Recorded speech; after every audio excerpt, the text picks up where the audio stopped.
Hello everyone, I am the storyteller, and tonight I am here just to help you relax, to drift off to sleep by the sound of the waves, like the whispers of old souls. I know you have come to this video not just to hear the story, but also to find a deep, peaceful sleep. But before we begin, please gently like the video and subscribe to the channel so I can continue to tell you strange stories under the dim moonlight. Where are you from? And what time is it where you live? Just relax. Let your body relax. Put all your worries down by your pillow. Let me take you into a world of mysteries where the wind and the waves mingle, and unsolved mysteries are waiting to be told. Are you ready? Delta 928, Captain David Starnes. Morning, Pete. How are you doing today? Co-pilot, Peter Markley. Oh, I'm good. Just glad I made it on time. Traffic was a bitch this morning. How are you, Captain? Starnes. Feeling just fine. Once I fly this turn, I have the next 3 days off, and me and Jenny are going out to Sedona to play some golf and enjoy the spa at the Hilton. Markley. Sounds nice. I'm on for the next 4 days at least. Starnes. Hey, do me a favor. I have to call home real quick. Ask Marcy to bring up some coffee for us, and then we can start with the pre-flight routine. We're scheduled to be nose up in about 20. Markley. Will do, Captain. Pause. Hey, Marcy, can you please bring up 2 cups of coffee? Muffled response. Thanks. Get one for yourself, too. It's on me. Starnes. Hey, Jenny. I just wanted to let you know that I didn't have time to get the laundry into the dryer. The washer was still running when I had to leave. Just wanted to let you know. I'll call you when we touch down in Chicago. Love you. Markley. Well, ain't that sweet. Senior Flight Attendant Marcy Nichols. Here you are, gentlemen. Can I get you anything else? Starnes. Thanks. I'm good. Markley. Same here. Thanks, Marcy. How are we looking back there? Nichols. We're almost ready. Just a few more passengers getting settled. We should be able to do the final cabin walkthrough in the next 5 to 10 minutes. Markley. Sounds good. We'll be right here waiting for your thumbs up. Nichols. Be back soon. Dead air for 32 seconds, with the exception of a brief cough. Starnes. All right, let's check it down. Auxiliary fuel pump. Markley. Off. Starnes. Flight controls. Markley. Free and correct. Starnes. Instruments and radios. Markley. Checked and set. Starnes. Landing gear position lighting. Markley. Checked. Markley. Altimeter. Starnes. Set. Markley. Directional gyro. Starnes. Set. Markley. Fuel gauges. Starnes. Checked. Markley. Trim. Markley. Set. Starnes. Magnetos. Markley. Checked. Starnes. Engine idle. Markley. Checked. Starnes. Flaps. Markley. In position. Starnes. Seat belts. Shoulder harnesses. Markley. Fastened. Starnes. Parking brake. Markley. Off. Starnes. All right. We are good to go. 24 seconds of dead air. Markley. You heard the latest on Kendall? Starnes. What a mess. It wasn't just alcohol, you know. He tested positive for cocaine too, and they found some in his suitcase. Markley. I heard his wife left him after Delta shit-canned him. What the hell happened to that guy? Starnes. Who can say? Kendall was a solid pilot and a good enough guy most of the time, but he definitely has a short fuse, and he likes to drink. I saw him deck a guy in the bar at the Sheraton in Atlanta one night over something that was really nothing at all. I kept my distance from him after that. I wasn't really too surprised when everything blew up that day, to be honest. Seems like he's just in a tailspin now. He was in jail until just a couple of days ago. Out on bail now, I heard. Markley. Yeah. I feel bad, though. He seemed like a decent guy to me, but I couldn't let him take off that morning. He literally stumbled into the cockpit reeking of booze, slurred speech. He fell asleep about a minute after he took his seat. Miranda was the senior flight crew member that day, and she noticed it right away. Starnes, you did the right thing. I wouldn't give it a second thought. Markley. Yeah, I know. I just feel bad for the guy. Starnes. Don't. Not your problem. How are we looking back there? Markley. Marcy's walking this way now. They look like they're all settled in. Nichols. Okay, guys. We are all set. Markley. Thanks, Marcy. Ready for takeoff. Starnes over cabin intercom. Hello, ladies and gentlemen. Welcome aboard Delta Airlines Flight 928 from Phoenix to Chicago O'Hare. Our flight time today should be 3 hours and 22 minutes. The weather looks good the whole way, so it should be a smooth flight, but we will notify you if we expect any turbulence. Your flight crew members will be coming through the cabin with an assortment of snacks and beverages once we level off. We'd like to thank you for flying Delta Airlines. We are third for takeoff, and we should be in the air shortly. Sound of jet thrusters increasing and decreasing for next 6 minutes and 14 seconds. Muffled dialogue between pilot and co-pilot. PHX Tower. Air Traffic Controller, Mike Reynolds, over radio. Delta 928, you are clear for takeoff. Sound of increased volume of jet thrust for next 12 minutes and 35 seconds. Starnes. All right, we are up and running. Activating autopilot. Dead air for next 2 minutes and 43 seconds. Reynolds, over radio. Delta 928. Please adjust your altitude to 32,500 feet. Markley. Copy. Descending to 32,500 feet. Dead air for next 2 minutes and 32 seconds. Markley. How's that course at the Sedona Hilton? I've played a few of those courses out there, but not that one. Starnes. Ah, you know. They're all kind of the same. Pretty wide open. The greens are usually pretty fast, though, so that can hurt you. It's nice, though. Well maintained. Markley. I gotta get out there next time. Haven't played much this year. I'm scared to find out where my handicap really is right now. At least an 18. Starnes, chuckling. I brought in a 78 with 4 birdies at Sun Valley last week. Markley. Nice shooting. You gotta teach me how to keep it in the fairway. My drives are all over the place, I swear. Dead air for next 54 seconds. Starnes. This is my 3rd turn in the last 24 hours. All right with you. If I catch a little shut-eye for a while? Markley. No problem, Captain. I'll rouse you back up if necessary. Starnes. Thanks, Pete. Dead air for next 54 minutes and 22 seconds. Sound of knocking on cabin door. Sound of door opening. Nichols. Gasping and speaking quietly. I'm so sorry. He made me open the door. He has a knife. Former Delta Airlines pilot, Marcus Kendall. Enough. You've done your part.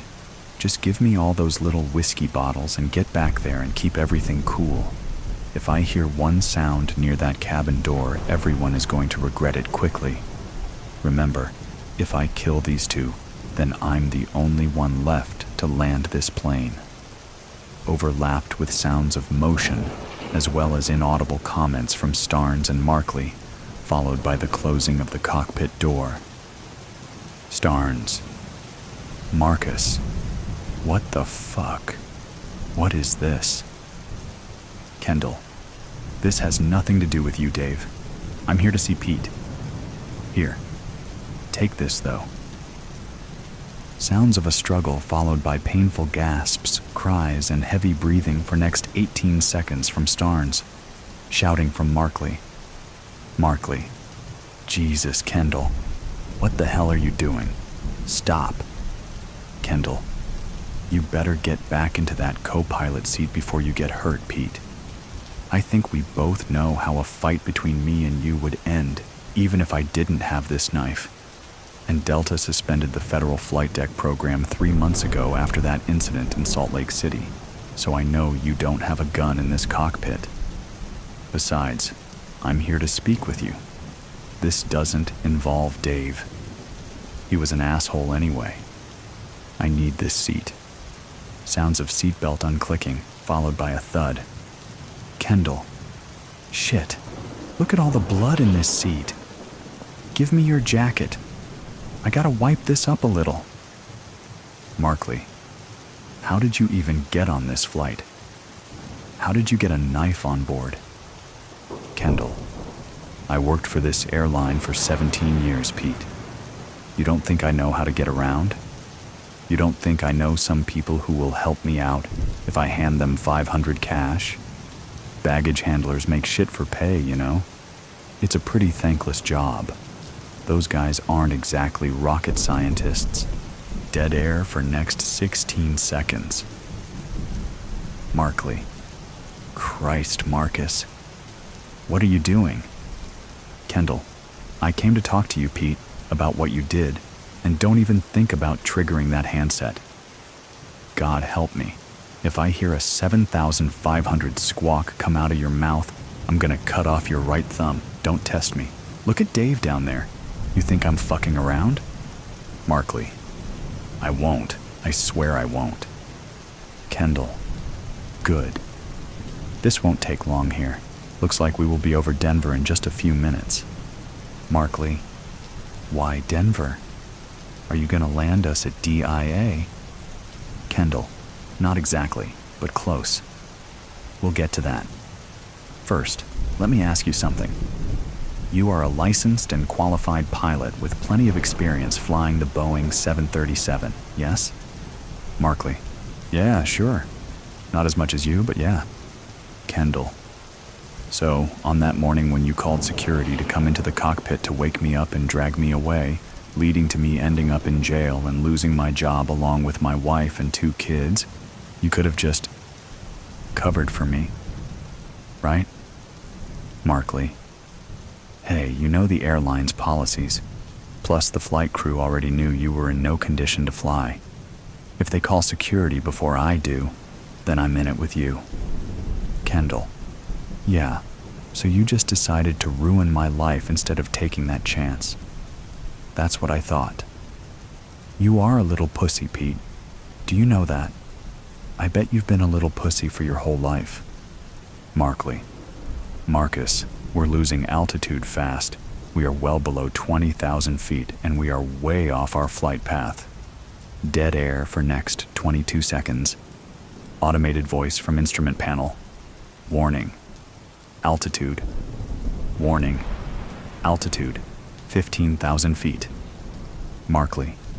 Marcus, we need to pull up right away. Dead air for next 14 seconds. Kendall. You know what, Pete? I don't really care what you have to say. I just wanted to be here with you for the end. I was originally planning to fly us straight into one of those high sheer cliffs up in the Rockies, but then I came up with a better plan. Automated voice from instrument panel. Warning. Altitude. Warning. Altitude. 12,000 feet. DIA Tower, Air Traffic Controller. Miles Cordry, Delta 928. We are showing you coming towards downtown Denver and descending below 10,000 feet. Are you in distress?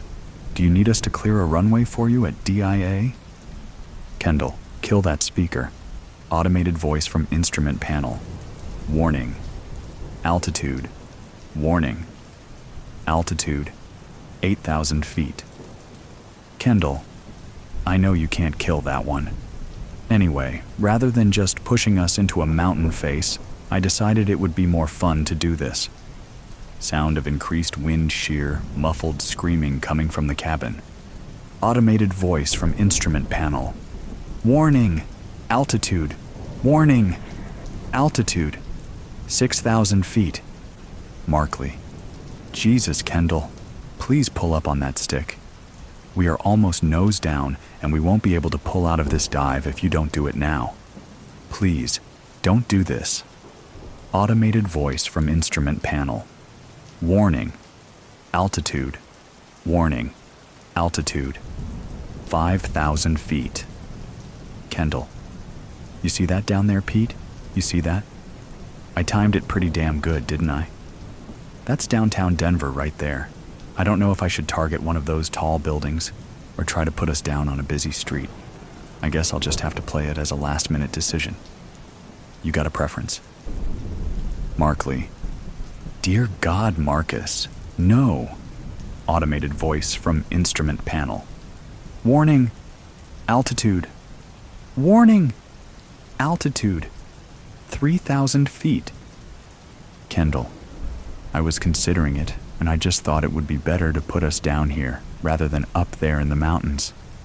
This way, there will be some good collateral damage and lots of great fiery video reels for the news. People love watching other people die in horrific ways when they watch the news, you know. That's basically what they tune in for, mostly, Pete. Let's give the people what they want today. Markley. Hail Mary, full of grace, the Lord is with thee, and blessed are. Automated voice from instrument panel. Warning. Altitude. Warning. Altitude. 2,000 feet. Kendall, over cabin intercom. People, you might want to buckle up and return your seats to the upright position. We will be making an unscheduled landing in downtown Denver in about 30 seconds, and I think it's going to be a rough one. Markley. And blessed? Blessed are thou among, gasp, women, and blessed is the fruit of. Automated voice from instrument panel. Warning. Altitude. Warning. Altitude. 1,000 feet. Kendall. Open your eyes, Pete. Open your eyes. You don't want to miss this. Look at all those cars and people down there. We are going to be front page news. Here we go. Here we go, Pete. Count it down with me. Come on now. 3, 2, 1. Insatiable, Part 2. Her voice, trembling, cut through the silence. Daddy? The words scraped against something deep inside me, something buried under the roar of the hunger. My body moved before I could think, lurching forward, one decayed hand reaching. Her face twisted in horror as she stumbled back, pressing herself against the wall. No, Daddy, stop. Stop. Please, God, stop. But I couldn't. The hunger tore through me, relentless, demanding. Her heartbeat echoed in my ears, a steady drum calling me forward. I reached for her, my jagged breath wheezing like rusted hinges. Her tears glistened in the dim light, her small hands trembling as she held them up, useless shields against what I was about to do. I was almost on her when the memory hit, sharp and blinding. Her tiny hand in mine, sticky with melted ice cream, her laughter bubbling up as she looked at me, wide-eyed with trust. I love you, Daddy. The memory burned, more painful than the hunger. I stopped mid-lunge, my clawed hand hanging inches from her face. Get away from her! Emily's voice rang out, fierce and trembling. She barreled into me with all her strength, the impact jarring but barely enough to move me. A flash of silver caught the weak light. She had a knife. Emily. My voice was a wet croak, unrecognizable. She slashed at me, the blade tearing into the rotted flesh of my shoulder. I didn't feel it. She planted herself between Grace and me, her chest heaving, her eyes locked on mine. "You won't touch her," she spat, the fear in her voice barely hidden under the force of her words. Emily shouted without turning, her voice ragged. "Go, Grace! Don't look back!" Grace hesitated, her tiny figure trembling, then bolted down the stairs. "Run, Grace. Run far away from me, baby." The sound of Grace's retreating footsteps faded, leaving only Emily and me in the suffocating silence. She squared her shoulders, her trembling hand gripping the knife like it could keep the darkness at bay. The hallway narrowed as Emily stepped forward, knife trembling in her hand. The dim light from the shattered bulb above flickered across her face, her jaw tight, her eyes locked on mine. "Stay back," she said, her voice steady, even as the blade shook. "Stop! Stop! Please, God, stop me. This is my love. This is my life." It wouldn't let me stop.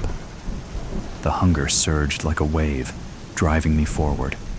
My rotting legs dragged against the floor, my fingers twitching as they reached for her. I screamed at my body to stop, but it kept going. "Stop. Please, for God's sake, stop." But the hunger roared. It was a force, pulling my body like strings on a marionette. Emily lunged forward, slashing the knife, the blade slicing into my forearm. A wet sound, something that used to be flesh tearing open, oozing dark, thick rot. I didn't feel it. Her eyes widened for a fraction of a second. She'd been expecting pain, a reaction, but there was nothing. "David, listen to me." Emily's voice broke as she stabbed again, tears streaking her face. "You're in there. I know you are. You love us. You love Grace." But her words barely reached through the roaring hunger, and my hands moved without me, reaching for her. Her expression faltered, the resolve cracking just slightly, but she gripped the knife tighter. She stepped back, placing herself fully between me and stairs. I lunged. The knife slashed again, this time catching my ribs. I felt the wet scrape of the blade against bone, the sound sharper than the pain I couldn't feel. She screamed for Grace again, her voice raw and desperate. "Run, baby! Run!" Grace's sobs echoed from the bottom of the staircase, her small figure darting out of sight. I lunged, my decayed fingers closing around Emily, seizing her in a moment when her eyes flicked toward Grace. A heartbeat of distraction was all the hunger needed to strike. Emily screamed, her voice cracking into something raw and animalistic. Her fists pounded against my chest, each blow weaker than the last. Her nails raked my skin, peeling away rotted flesh, exposing yellowed bone. She twisted, fought, but I held her like a vice. Her body was warm, so warm, it burned against the rot of my hands. Her eyes locked on mine, wide and terrified. For half a heartbeat, I thought I could stop. Then the hunger surged again, tearing through me. My body moved before I could think. My teeth sank into her neck, tearing through skin and muscle with a sickening wet snap. Hot blood surged into my mouth, metallic and thick, spilling down my throat in waves. The taste was fire and ecstasy, searing through what little humanity was left in me, and I hated how good it felt. Emily's scream turned into a gurgle, her hands clawing at my face, pushing weakly as I tore deeper. "Stop. Stop. stop. But I couldn't. The hunger was everything. Her body jerked once, then stilled. Her blood ran warm and steady over my hands, pooling at my feet. Her lips moved, forming words I couldn't hear, couldn't understand. Her eyes found mine, wide and glassy, but there was something else there, a flicker of recognition, a memory, love, maybe, or disgust. Then it was gone. The light in her eyes snuffed out, leaving only the dull, empty stare of the dead. I let her fall, her body crumpling to the floor like something broken, discarded. My hands shook, slick with her blood, her warmth already fading. I wanted to scream, to claw at myself, to rip this hunger out of me with my bare hands. But there was nothing left, nothing but the hunger and her lifeless body at my feet. "Emily," I tried to whisper, the word choking in my throat. Black ooze dripped from my mouth, pooling with her blood on the cold, unforgiving floor, the hunger inside me roaring in triumph. No! What have I done? Then I heard it, a small, sharp gasp. Grace. I turned, my body sluggish. She stood at the base of the stairs, her small hand clutching the railing. Her eyes were wide, red from crying, her face pale. "Daddy?" she whispered. Her voice cracked something inside me that should have died with Emily. I tried to speak, to tell her I was sorry. But when I opened my mouth, all that came out was a moan, wet and broken. Black ooze dripped from my chin, pooling at my feet. Grace screamed, her voice breaking into choking sobs. "Mommy! No, Mommy, please!" She stumbled back, gripping the railing as if it could hold her world together.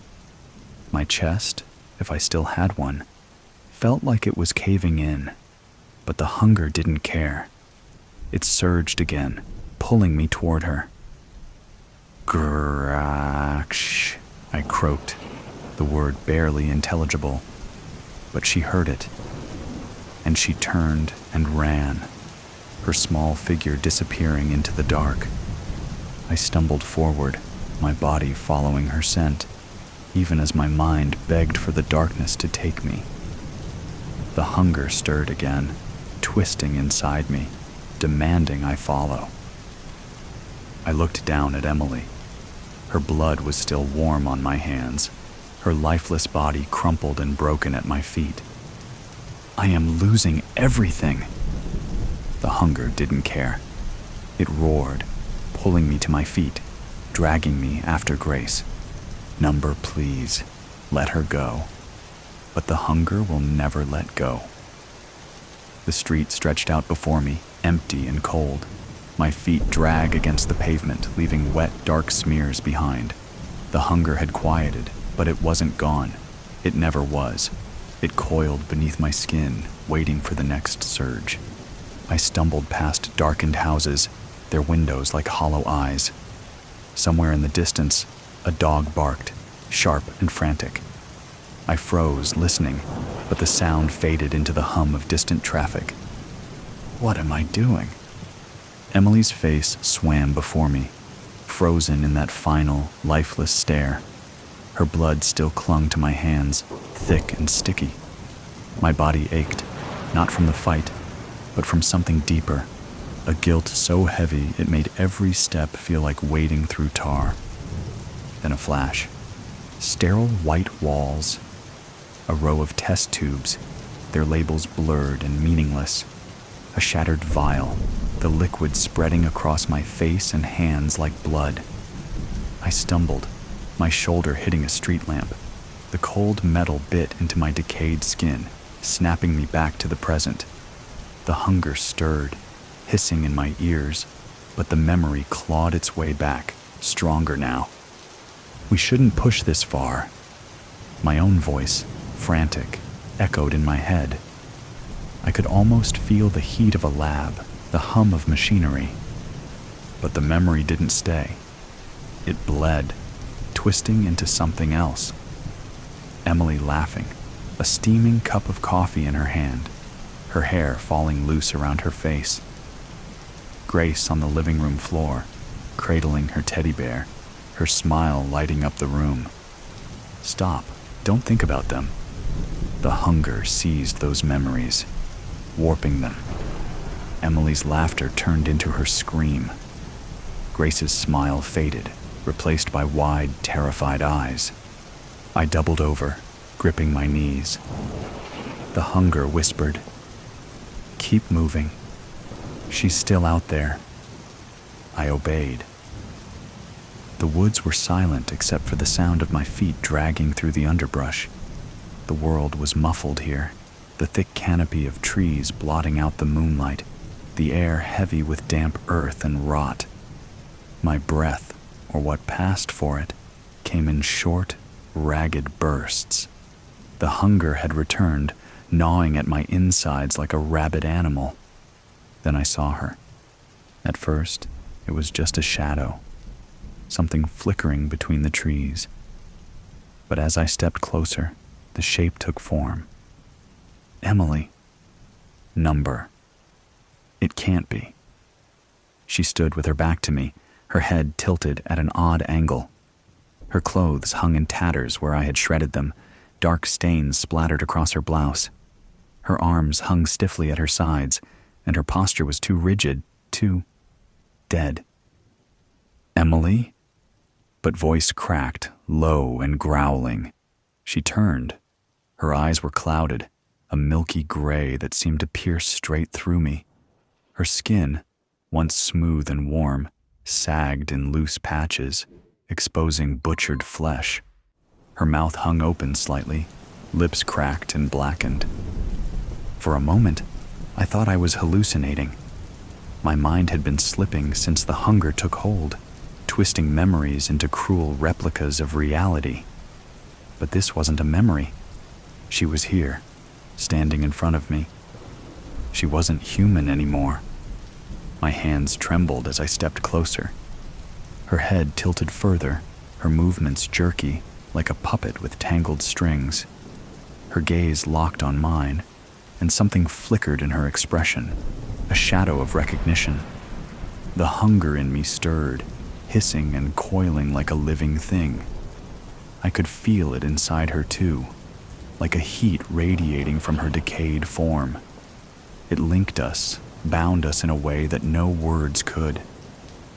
She took a step forward, her movements uneven, but deliberate. I didn't move. I couldn't. Her mouth opened, and a low, gurgling sound emerged. Half a growl, half a moan. She took another step, then stopped. We stood there, facing each other. Then the sound of footsteps broke the silence. A man appeared on the path, his flashlight cutting through the darkness. He was walking a dog, a large, lumbering thing that barked at the sight of us. The man froze, his eyes darting between me and Emily. The hunger surged, roaring in my ears. My body moved before I could think, lurching toward him. Emily moved too, a grotesque mirror of my movements. The man screamed as we collided with him, our hands tearing at his clothes, his flesh.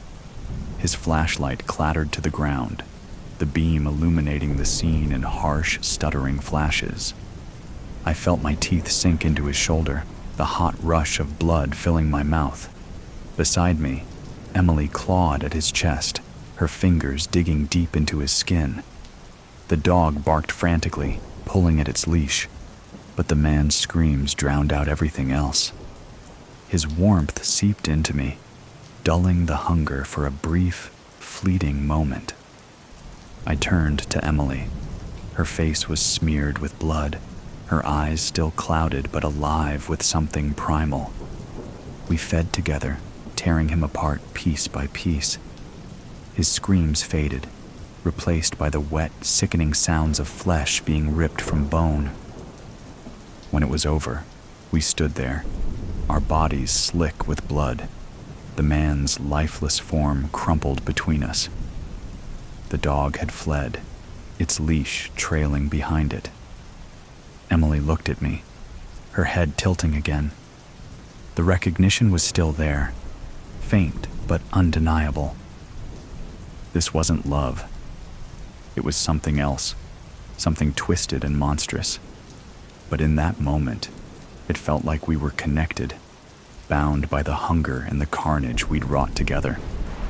I wanted to scream, to claw my way out of this nightmare. But all I could do was stare at her and wonder how much further I could fall. The first one appeared the next night. Emily and I had just finished.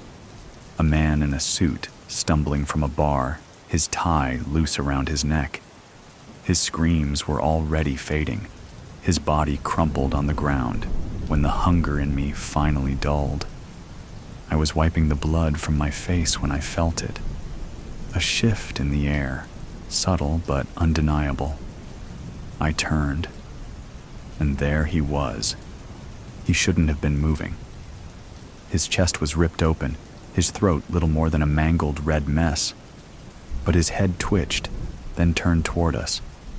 His eyes were empty, the sockets ringed with blood, but something stared out of them.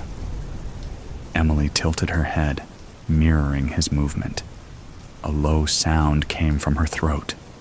The man stood, jerking upright as if pulled by invisible strings. My legs felt weak, shaking beneath the weight of what I was seeing.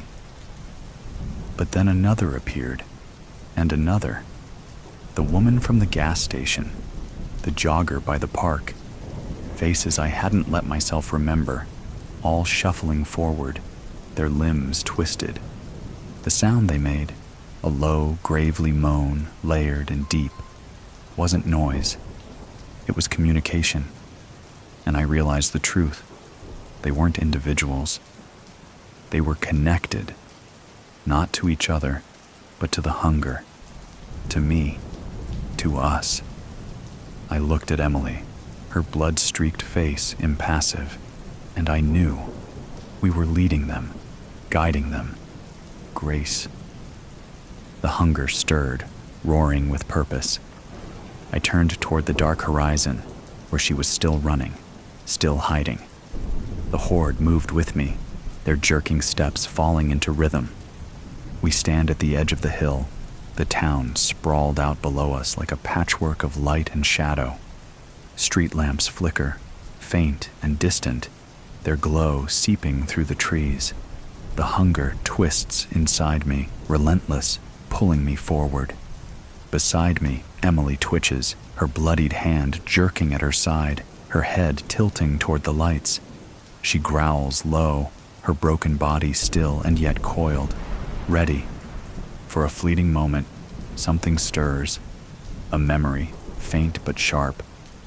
Grace's laughter as she spun in the backyard, her hands outstretched to the sky. Emily leaning against the doorframe, smiling, her hair catching the sunlight. My family. But the hunger shreds it, devours it. I glance at Emily, her clouded eyes fixed on the town, her mouth twisted into something between a snarl and a grin. The bond between us is no longer love, it's need, endless, insatiable. The horde gathers behind us, their collective presence amplifying the pull. I feel their hunger like it's my own. Emily tilts her head toward them, growling in unison. There's no division between us now, just a single relentless instinct binding us together. The lights of the town seem closer, brighter. The scent of life hangs in the air, thick and intoxicating. The hunger whispers, louder now, surging with the weight of the others. The mantra swells in my mind, stronger than before. Grace, grace, grace. Then, music. It drifts up the hill, cutting through the cool night air. The horde behind me stills, their jerking movements halting as the sound reaches them too. I shuffle closer to the edge of the hill. The source of the sound becomes clear, a parade winding through the heart of the town. a line of floats glinting in the glow of street lamps. The faint murmur of a crowd rises and falls, a tide of laughter and cheers. A girl, perched high on a float, her silhouette framed by an arch of shimmering lights. She wears a crown, its rhinestones catching the light in sharp, brilliant flashes. Homecoming. The word slides into my thoughts like an echo from another life, a memory scraped raw by the hunger. The horde stirs, their murmurs rising into a single, unified sound, a deep groan that ripples through the trees like a storm wind. The parade below doesn't hear it, their cheers drowning out the first whispers of doom. Emily lunges forward, and the horde follows, their shuffling steps gaining momentum. The trees shake with their movements, the ground trembling as the mass of us begins to descend. The hunger in me surges, unrelenting, unstoppable. The distance between us and the town closes, the fragile tether of memory slipping from my grasp. Grace. The name whispers through my mind one last time before the hunger consumes it. The horde moves as one, and we descend the hill, a wicked walk. Safety starts to feel like a myth when you're selling your body like it's a hanger for a clothing rack. This is me. Am I good enough for you? Are my legs thin enough? Or do they rub together too much when I walk? Do you like my eyes? My chin? Should I swing my hips or not? Do I have a boring face? An average body? I've even been told I was too pretty before. A pat on the hand, the way a child gets a bandage for a wound that nobody can see. Sorry, we're looking for uglier girls. You understand? No, I don't.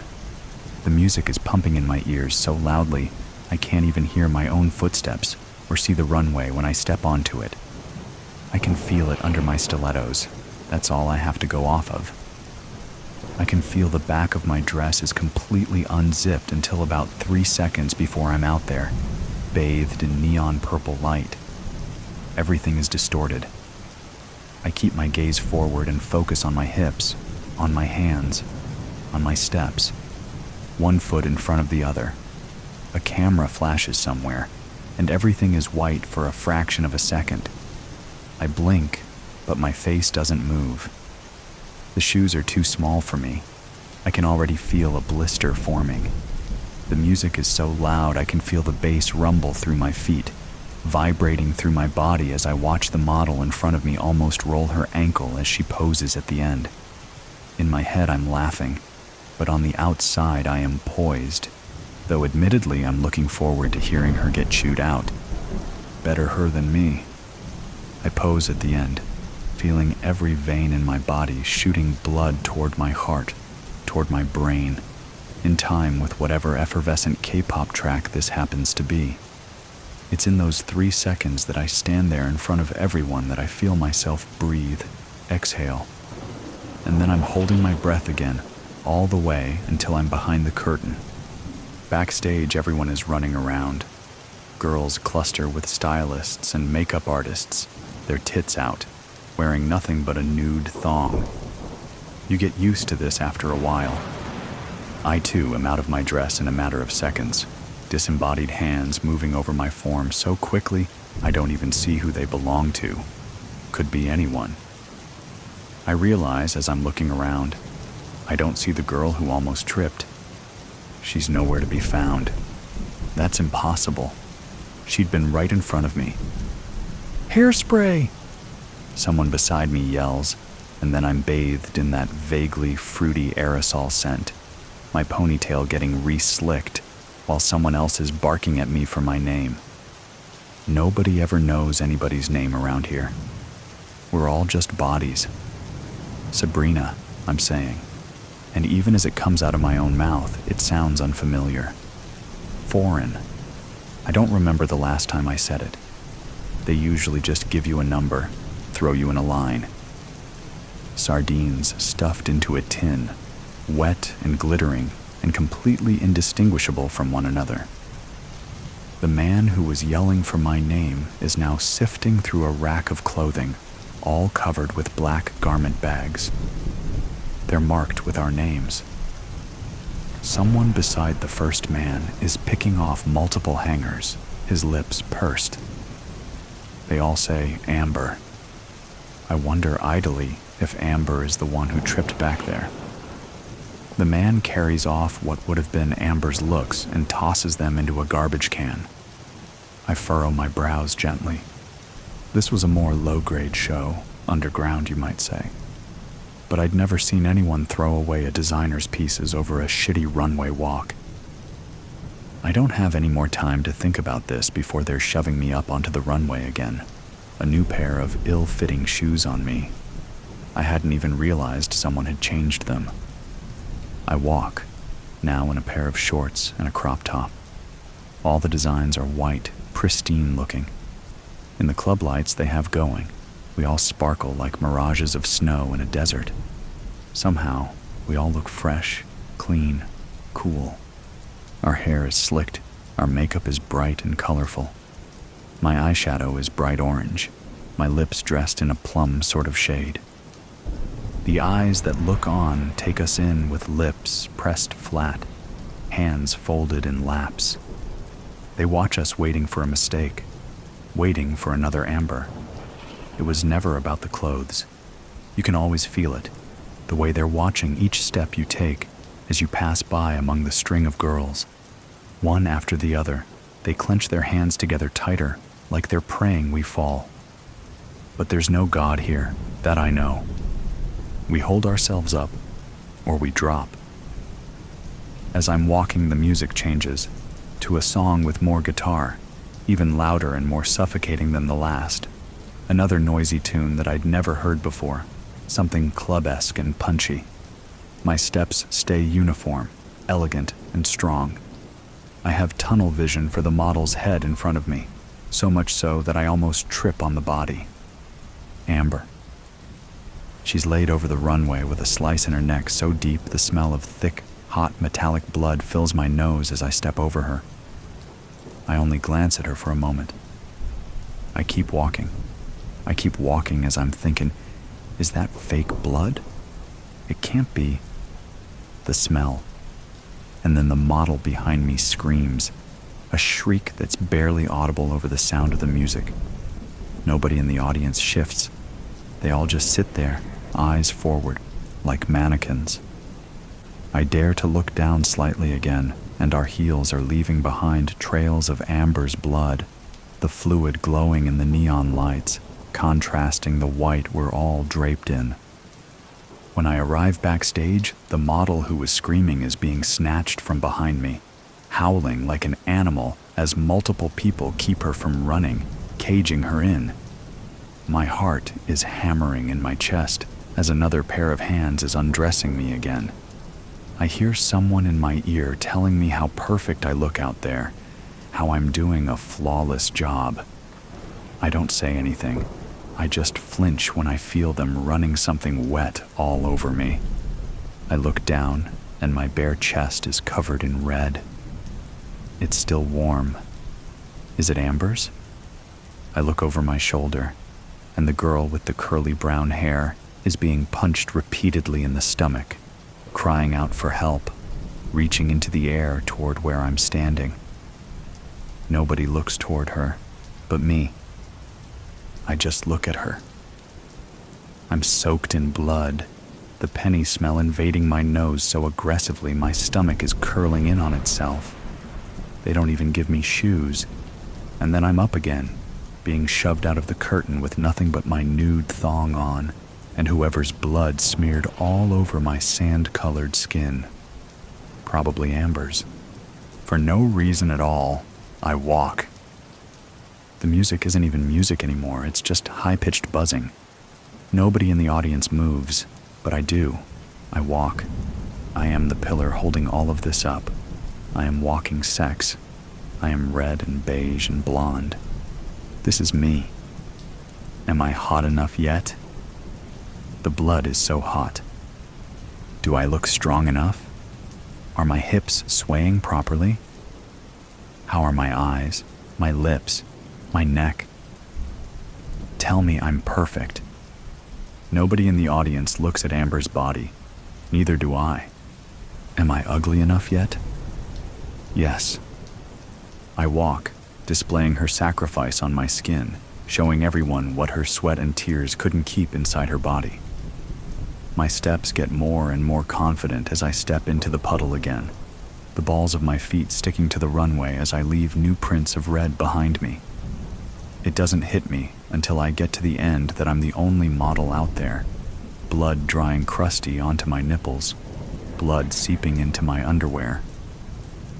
When I pause at the end of the runway, there's another fluttering of camera flashes, much more explosive than before. White fills my vision, and then I'm turned around again, heading once more for that black curtain. The ringing in my ears is so loud. This is what they were waiting for.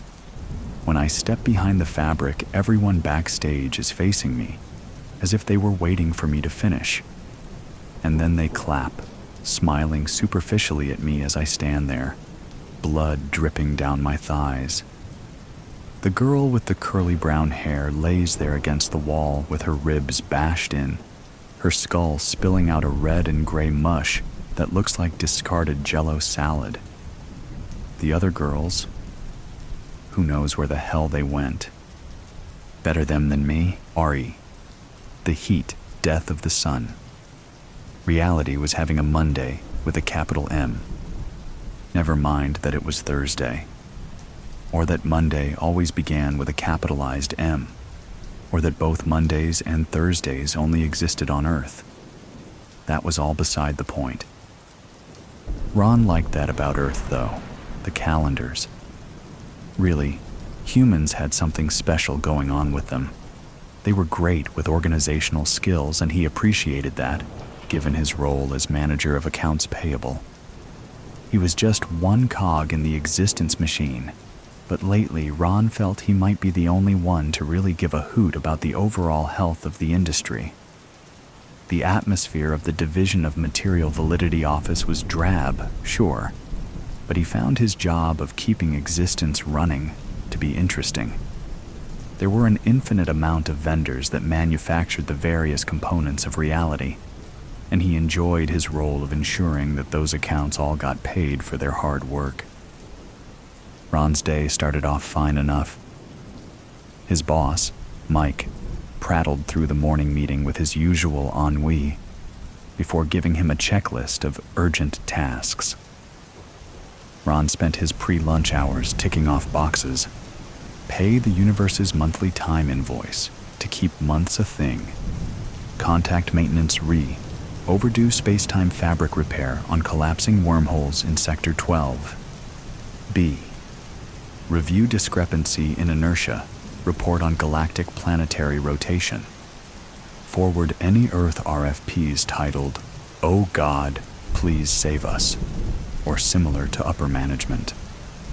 He got through the first two in record time, considering he paid time ahead of schedule, but the Monday-ish nature of the Thursday kicked into high gear as he scrolled through an inbox full of dismally titled RFPs. He'd always thought the DMV overpaid reality's freelancers, so he was perplexed as to why there seemed to be so many slackers recently. Humans weren't the only ones having issues. The fluxers on Zemulus 237 were freaking out about Zemulus 237 suddenly rotating backwards, but given their sheer amount of messages, humans were definitely making the biggest fuss. He'd been scrolling for the past 15 minutes, and he still hadn't reached the end of this morning's RFPs to the Savior Department alone. Ron glanced across the aisle at Florence's cubicle and saw that she wore a similarly exasperated expression as she looked through them all. It would seem that endless earthen pleas to the heavens were clogging up everyone's inboxes. Ron, frankly, was at his wit's end. He dialed Mike's office phone extension. Why is Earth spewing out so many salvation proposals all of the sudden? Sun's getting too big and hot. They're having a rough go of things. Ron blinked and scrubbed at his forehead.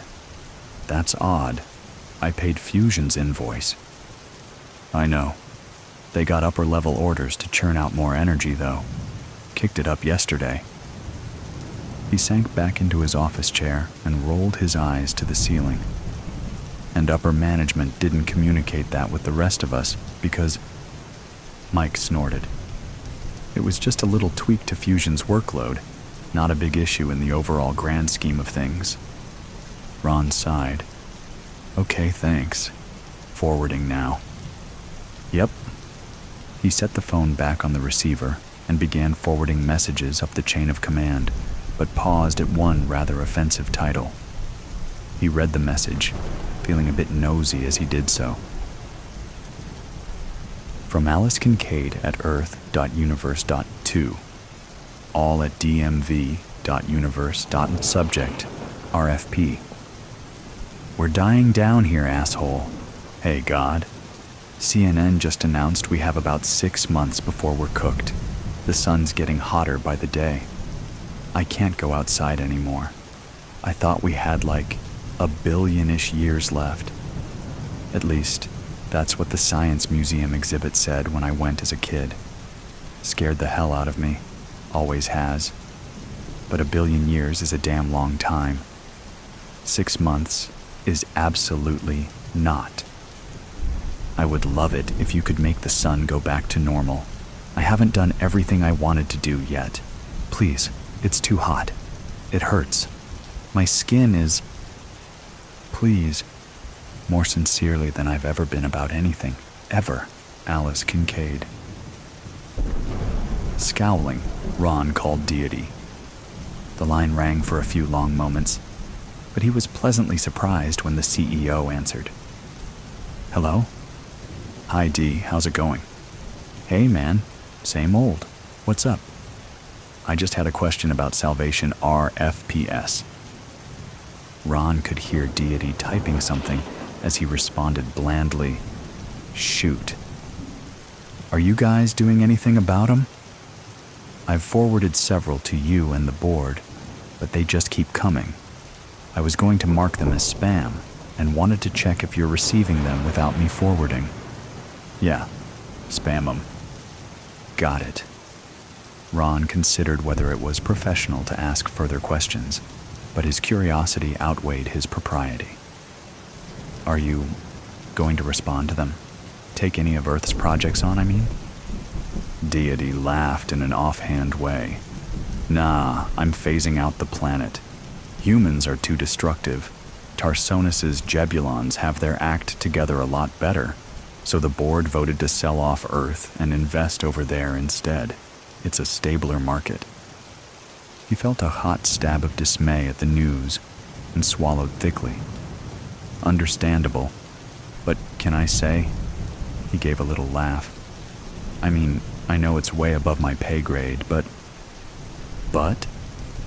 Ron chose his words carefully as he said, Humans have been our top client for a few 100,000 years.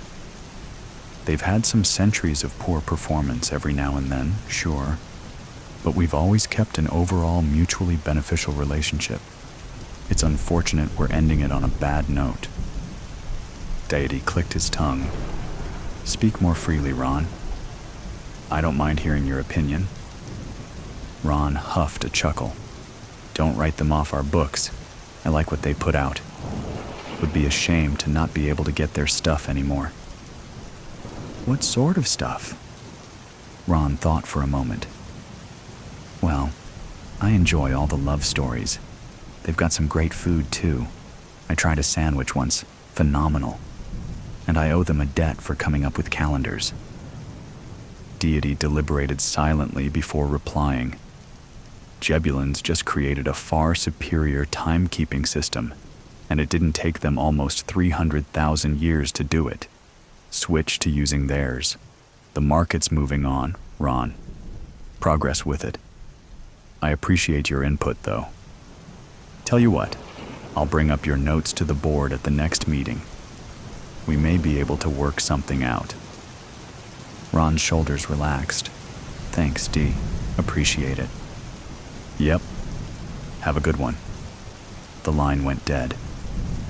Ron turned his attention back to Alice's message, his cursor hovering over the Mark as Spam button. He decided to archive it instead. Ron brooded the entire commute home and concluded that he found the DMV's culture and overall philanthropic approach to be increasingly lackluster.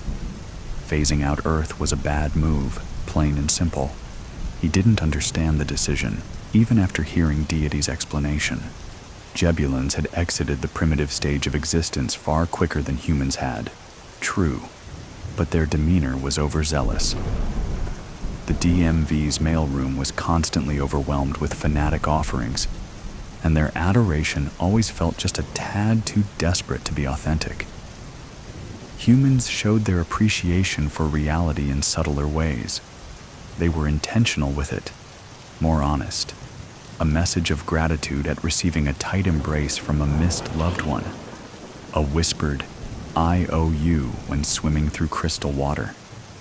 A salute when a sore knot is worked out of a long, aching muscle. Deity was a great guy, a fantastic CEO, but he had a distinct flair for the dramatic that often left Ron dealing with a nightmare at the office. For instance, around 6,000 years ago, Deity hedged a bet that chemistry wouldn't be able to synthesize enough water for Q3 on their current budget, so he'd ordered Ron to increase their payment. Mike had warned the CEO that doing so would generate far more water than could be tolerated by planets with life forms. But Deity had simply responded that those life forms were underperforming. He'd ordered that a handful of profitable creatures be retained for improved reproduction, and the task fell to Ron to proceed with the higher payment. To this day, Ron felt terrible about flooding every planet across 4 galaxies. He settled into his nightly routine, but he couldn't get Alice's message out of his mind. He pulled up the archived message as he ate his supper. After a stiff drink, he forwarded the correspondence to his personal account, then forwarded it to Alice again with an attached reply.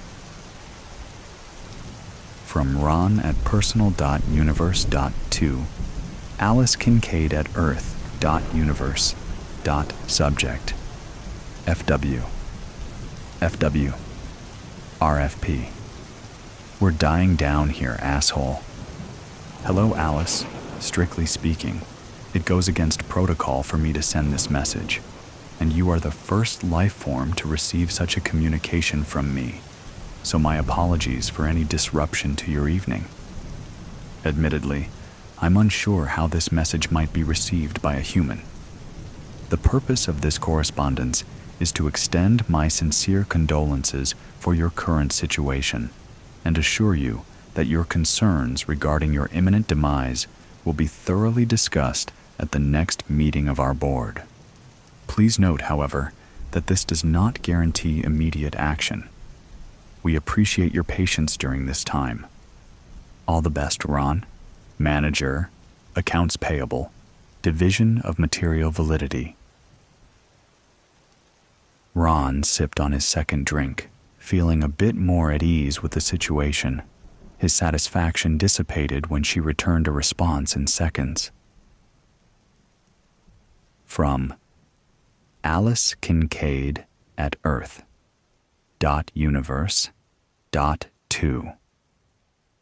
Ron at personal.universe.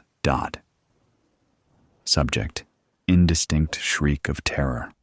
I apologize, but I need Japanese text to perform the conversion as requested. If you'd like me to demonstrate this capability, please provide Japanese text that includes kanji characters, and I'll convert it according to the guidelines. Ron set down his glass and frowned as he replied. From Ron at personal.universe.2, Alice Kincaid at Earth.universe. Subject: indistinct shriek of terror. Hello, Alice. Your quick response is appreciated, but I am confused as to your meaning. Best, Ron. Alice's reply was instantaneous. From Alice Kincaid at earth.universe.2. Ron at personal.universe. Subject: indistinct shriek of terror. Get out of my head. Get out. Get out. Are you reading a bloody email? God, it hurts. It hurts. Ron winced, pulled out his phone, and found Alice's alternate contact in the DMV database. He dialed the number for a video call. The image of a hyperventilating woman curled into the fetal position on a dirty floor appeared on the screen. She was covered in patches of charred skin, and her hair was matted with blood in some places. Ah, hello. This is Ron. Please forgive me for calling you at this hour, and for the pain you experienced receiving my initial messages. I wasn't aware my previous form of communication would be painful for a human. She let out a shriek upon seeing him appear in what looked to be her kitchen. Her hands tore at her hair as she mumbled incoherently. Are you all right? It wasn't my intention to startle you. Alice shot to her feet and tugged a large chopping knife from its holder, brandishing it in his face. What are you? Ron's brow furrowed. He'd always assumed humans would recognize a DMV agent, considering all the mail they sent. As I said in my earlier message, I'm the... What the hell? Manager of accounts payable at the DMV, he continued as she panted a string of vile curses. I read your RFP meant for the Savior Department, and I felt just awful about what's happening to your son. I thought I'd give you an update personally, maybe alleviate your fears a bit. Her subsequent screech was nearly unintelligible, but Ron deduced through the wailed expletives that she was confused about the nature of the DMV. Please, miss, calm yourself. I'm not technically in the room with you. Alice's eyes bulged, but she stilled, and the knife clattered against the tile floor. The division is quite hard to explain to a life form on your plane of existence, but the short answer is that we manage and regulate that plane. She jabbed a finger in his direction. So you're the one responsible for making the sun about to explode? Ron's teeth tugged at his bottom lip. It's a bit more complicated than that. He lost the battle against his better judgment and gave the terrified woman a simplified explanation of Deity's decision. When he finished, she sank to the floor in a heap and put her filthy head in her hands. It will be all right. The board will... Alice breathed a raw laugh. Ron looked at her with concern as the sound grew in broken intensity. Miss? Angels, she choked out between gasping fits of laughter. And God and reality itself are all just a bunch of corporate goons, and I'm nothing more than an underwhelming employee, and... Her laughter morphed into weeping. Oh, that is cruel. She was an underwhelming client, technically, but Ron didn't correct her. Is there anything more I can do to help you at the moment? He cringed at the utter devastation on the woman's face as she turned to nod at him. She was silent for a long moment, staring blankly at the heat-yellowed paint of the wall, before she muttered, "Take me back to that museum, all those years ago, so I can tell my 10-year-old self to write a lot of books, to read a lot more of them, to learn the guitar, to become a rock star like I always wanted, or maybe an author." Her voice broke as she slowly stood back up. To hurry up and find the love of my life, because I've spent it entirely alone, to quit my soul-sucking office job, or to not even take it in the first place, to hug my mom long and hard every chance I get, to tell my dad I forgive him, to make peace right then and there with how insignificant I am, because I am. Ron ground his teeth at the volume of her final sentence shocked at how viscerally uncomfortable the word insignificant made him feel. "I'll be sure to speak to Deity tomorrow at..." Alice threw the knife with all her strength at his projection, ending the call. "I'm sorry, Ron. I am. But there's nothing I can do. We don't undo what's already been done." Chris, the head honcho over at Time, was being irksomely dense. Ron grumbled, gesticulating at the big machine before them. "I know that. Nothing needs to be undone, just done over again. Run Earth's clock backward a bit, only 20 years. Come on, I'll owe you one. Memories on board. They already primed the woman. We're just waiting on you." Chris ran a hand through his silvering hair. Deity approved this? Not, as such. Sure did. For one human woman? Consider it an experiment. You've ran back time before, for far duller reasons. I don't know if I'd consider what we needed done with that woman in the Chaplin film to be... Ron waved a dismissive hand. "Chris, seriously." The Time boss rolled his eyes. "Fine. Who, when, and where am I sending her?" Ron explained Alice's plight, and Chris pushed various buttons on the machine. "Just send back her present consciousness into her childhood self. That's it. You do realize that this might kill the woman. We've never reversed memory back into time before." He shrugged and scratched his nose, looking at a sleeping Alice on the screen in front of them. It's an experiment." Chris nodded, then cranked a few more dials. Adult Alice didn't move, but the child Alice on the adjacent screen. Ron cringed as the child screamed and screamed and screamed. Chris sucked in air through his teeth. Child Alice drew frightened looks from the other science museum patrons, until finally being subdued by her mother. Ron scratched his temple, chewed the inside of his cheek. The girl screeched, over and over again in her mother's arms. "What's the point?" Chris shut the machine off, locking adult Alice into her child body forever, or at least until the sun exploded. He clapped Ron on the shoulder. "Call that a success?" Ron was silent for a beat, then muttered, "Seems like the quick death of the sun might be preferable to the existential crisis brought on by simply thinking about the slow death of it. Think she'll appreciate her life more, this time around? Dunno. Sun's still going to explode on schedule. Board's not budging on it." He sighed.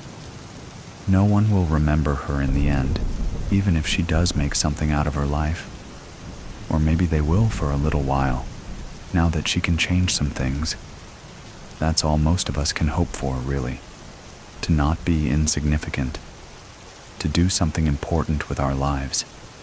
He shot a triumphant smile at Chris, feeling overall very pleased with himself. At least he was able to do this. Change this small thing to help such a lovely planet. Chris shot him a confused look. "Oh no, she can't change anything, man. She did all this screaming the first time around when she learned the sun was going to explode in 1 billion years too.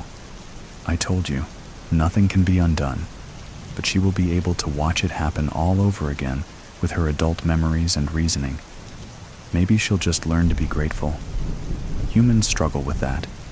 If you asked me, that's why Deity's blowing him up." Ron paled, his grin evaporating. The Time boss stretched his arms and cracked his back, and didn't notice the color drain from Ron's face. "Anyway, let's get lunch. You're buying."